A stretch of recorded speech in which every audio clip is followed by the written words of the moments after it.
Minggu lepas aku pergi Comic Fiesta. Kali ni pula day 2 punya pengalaman. So, semalam dah puas bershopping sampai terus sakit jadinya perkan aku ni tau. Aku tak naklah bazir tiket day 2 yang aku dah beli tu. So aku pergi juga.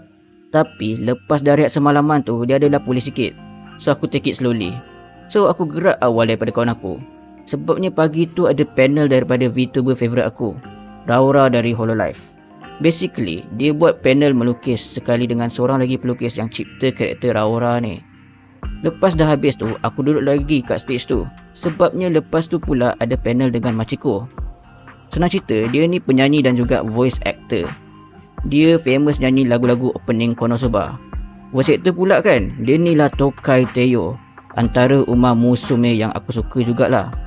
Apapun, lepas tu aku turun jap beli barang Hoyo sikit. Ni je lah yang sempat. Lepas tu aku naik balik tapi pergi ke pentas yang lagi satu.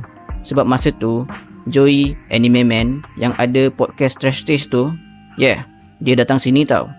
Lepas tu aku sebenarnya nak balik dah, tapi tiba-tiba ada kawan aku ni tak jadi nak pergi konsert berbayar malam tu. So alang-alang aku pun macam tak nak gerak lagi. Aku ganti ke tempat dia. Machiko yang pagi tadi tu pun ada nyanyi. Apa pun, aku rasa puas jugalah dengan pengalaman day tu aku. Day tu ni pun aku bukan gerak banyak sangat pun, tapi best lah juga. Dapat jumpa orang-orang yang kau minat. Orang pula, ada ke yang dapat pergi Comic Fiesta? Cerita pengalaman kali ni.